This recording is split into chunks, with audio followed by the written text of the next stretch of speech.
No se unan en matrimonio con los que no creen.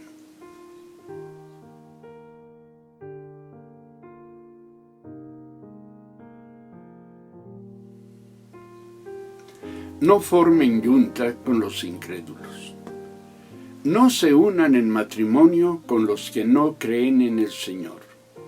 Porque, ¿qué pueden tener en común la justicia con la maldad? ¿Cómo puede la luz llevarse bien con la oscuridad? ¿Y qué armonía puede haber entre Cristo y el diablo? ¿Cómo puede un creyente estar de acuerdo con un incrédulo? ¿Y qué unión puede existir entre el templo de Dios y los ídolos? Porque nosotros somos el templo del Dios viviente. Como el Señor dijo, viviré con ellos y caminaré entre ellos y seré su Dios y ellos serán mi pueblo.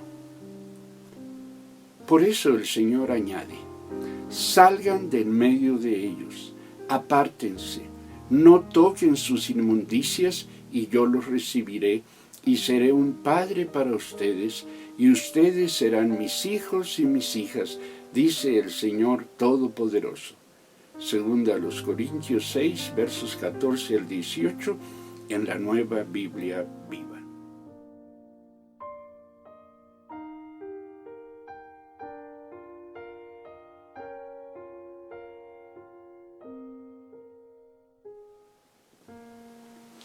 Alguna vez, en mi tarea pastoral tuve que hablar con una mujer de la congregación que estaba por casarse con un hombre casado. Cuando abordé el tema, me respondió indignada. Mira, Adoniram, tú eres mi pastor, pero no te metas en mi vida privada. Además, añadió, estoy segura de que Dios aprueba mi matrimonio. Me caso por amor y Dios es amor. Así que me caso por Dios. Bueno, esta mujer, como muchas otras personas, había decidido hacer la vida de acuerdo con sus convicciones y afectos, dejando de lado lo que la palabra dice respecto de nuestra vida en Cristo, y aún así seguir creyendo el estar haciendo bien. Su determinación acompaña a la de muchos que hoy en día deciden que su condición, su identidad como cristianos, su condición de miembros del cuerpo de Cristo, no tiene por qué ser tomada en cuenta cuando se trata de cuestiones tales como las relaciones afectivas, la pureza de nuestro cuerpo, la toma de nuestras decisiones de vida, tales como el matrimonio, la profesión u ocupación a la que nos hemos de dedicar en la vida. Para ellos estamos en otro siglo, en otra época. Lo que la palabra diga no importa para nuestro aquí y ahora. Nuestro pasaje es uno de los más incómodos y rechazados en el entorno cristiano por aquellos que aún estando en Cristo deciden vivir la vida a su manera. Después de todo, se trata de un pasaje radical, excluyente y ciertamente limitativo. Desde luego también es un pasaje difícil de entender. Por eso es que propongo a ustedes que la clave para una mejor comprensión del mismo se encuentra en la consideración de la palabra yugo.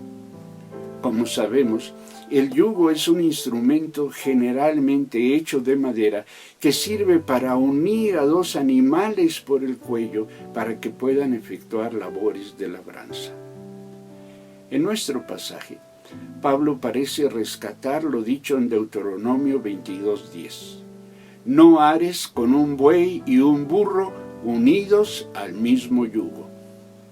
Nuestra traducción rescata el principio básico de tal mandato cuando ordena: no se unan en matrimonio con los que no creen en el Señor, porque ¿qué pueden tener en común la justicia con la maldad?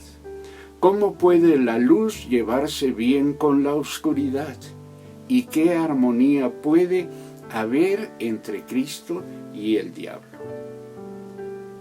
Ambos pasajes, Deuteronomio y Corintios, establecen un contraste entre el género, es decir, entre la especie, la naturaleza o identidad que existe entre un buey y un burro, pero sobre todo entre un creyente y un no creyente en el Señor.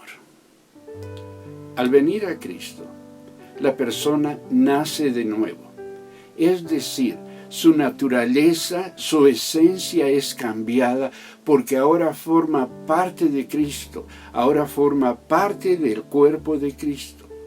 No se trata entonces de una mera cuestión de valores, de conductas, de patrones de pensamiento, de raza o clase social, de autoridad moral. Es una cuestión de identidad, es una cuestión de esencia, de naturaleza. Quien está en Cristo es de una esencia diferente a la que tuvo antes de su conversión y salvación y a la de quienes todavía permanecen en pecado y, debo decir, permanecen en condición de enemigos de Dios. Así, la distinta naturaleza espiritual de los involucrados representa un espacio de contradicción y lucha inevitable. Pablo destaca esto cuando se pregunta, ¿qué pueden tener en común la justicia con la maldad? ¿Cómo puede la luz llevarse bien con la oscuridad? ¿Qué armonía puede haber entre Cristo y el diablo? ¿Cómo puede un creyente estar de acuerdo con un incrédulo? Se pregunta tristemente Pablo.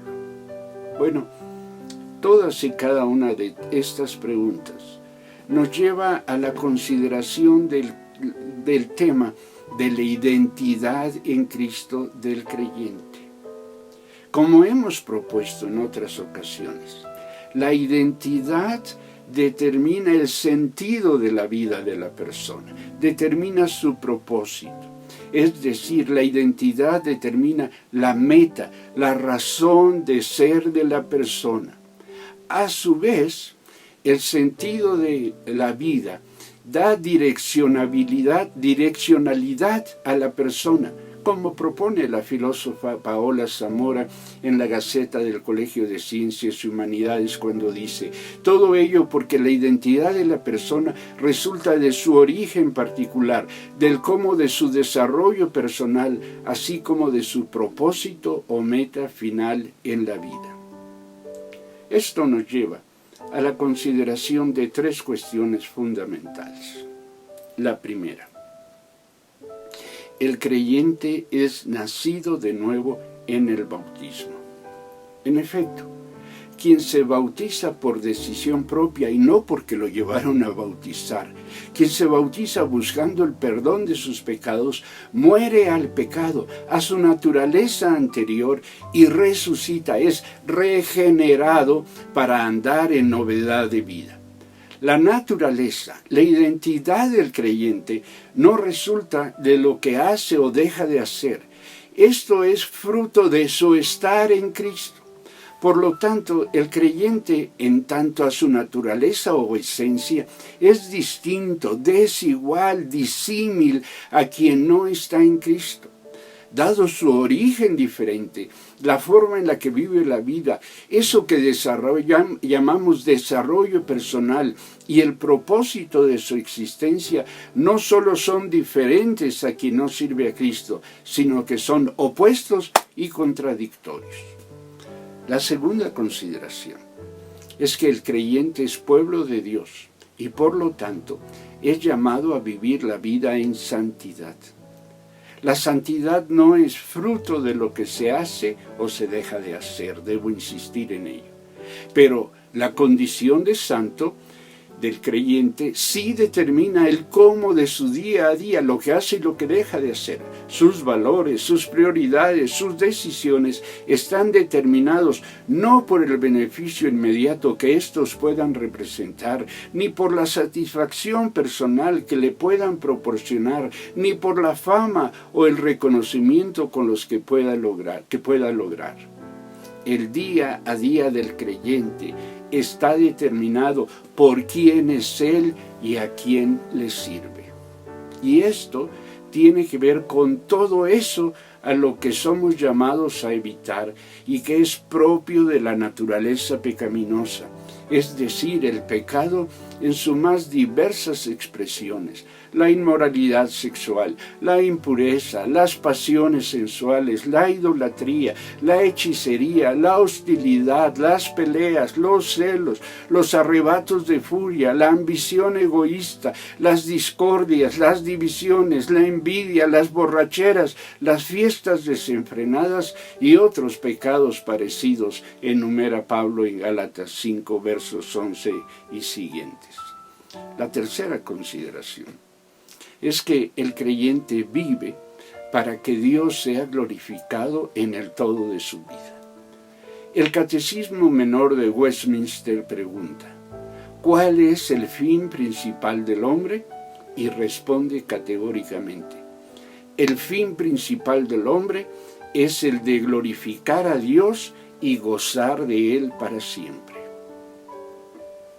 Tal propósito de vida solo es propio de quien está en Cristo. Quien no se ha hecho uno con Cristo en su muerte y resurrección mediante el bautismo, aunque quiera, no puede cumplir con tal propósito plenamente. Por ello, cuando nos preguntamos sobre el qué tiene que ver nuestra condición, nuestra identidad de cristianos con nuestras decisiones familiares, estamos en un espacio difícil, doloroso y aún sacrificial. El cuestionamiento paulino: ¿cómo puede un creyente estar de acuerdo con un incrédulo? Es una cuestión que debemos tomar en cuenta seriamente. Porque, desde luego, no se trata de estar de acuerdo en las cuestiones secundarias de la vida. Se trata de estarlo en las cuestiones fundamentales de la vida.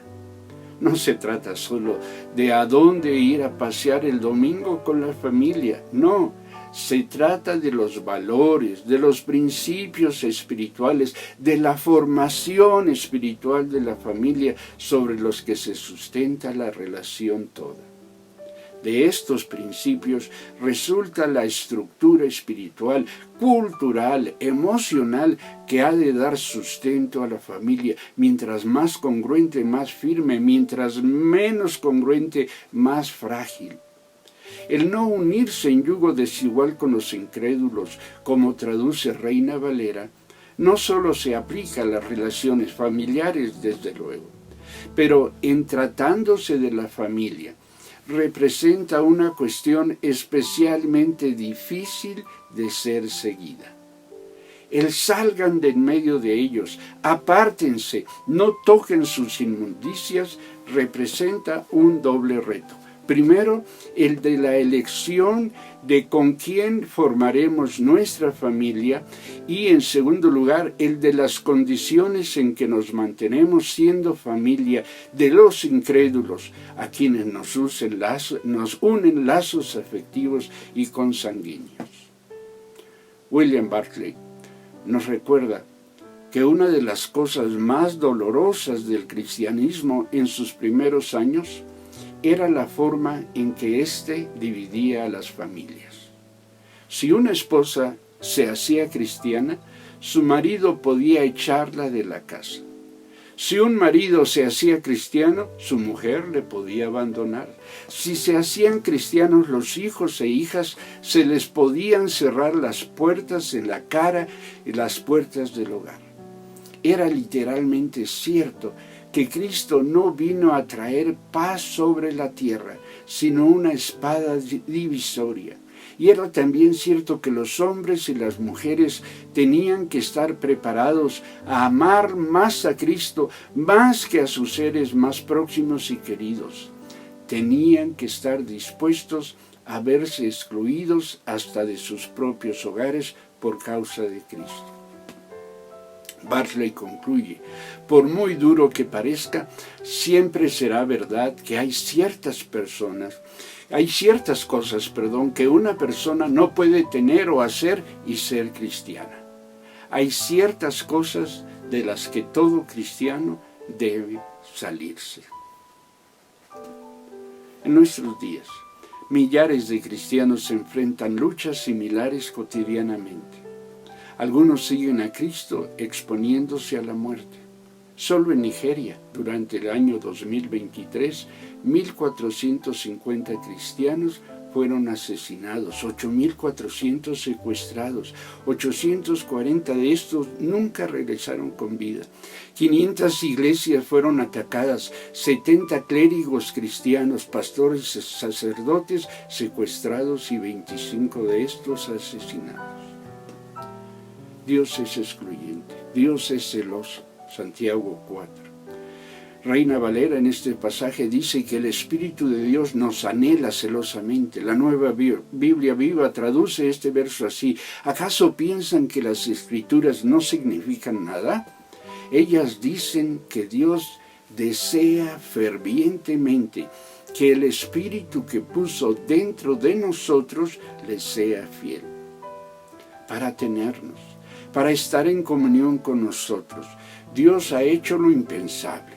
Entregó a su propio Hijo en remisión de nuestros pecados. Y este es el punto de referencia a considerar cuando se trata de pagar el precio de nuestra fidelidad a Dios, no casándonos con quien no pertenece a su cuerpo o manteniendo distancia con aquellos que son nuestra familia por causa de Cristo. Ningún sacrificio, ningún dolor que podamos enfrentar es equiparable al sacrificio y al dolor representados en la cruz del Calvario. Por ello, precisamente por ello, conviene que seamos precavidos y decidamos lo que conviene en función de nuestra vocación cristiana. Hay quienes se unen en yugo desigual con no cristianos pensando que algún día estos podrán convertirse. Bueno, esto sucede en los menos de los casos.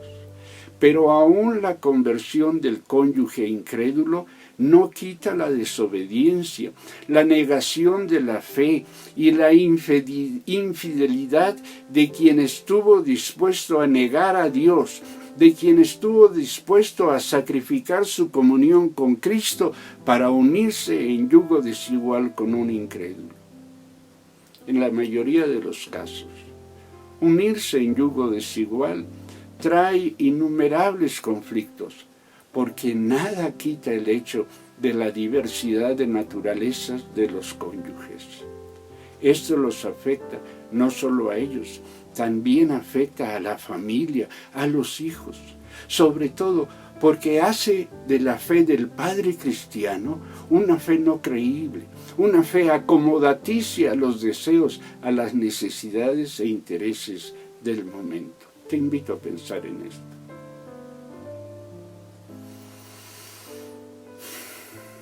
Este es uno de esos sermones que no me gusta predicar.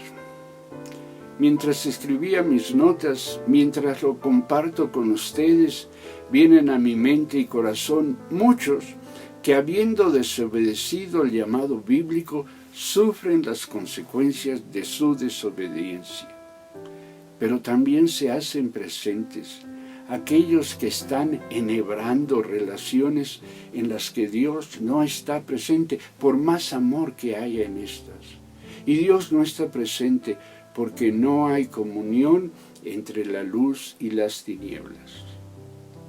Aún así, debo terminar recordando la exhortación del Señor.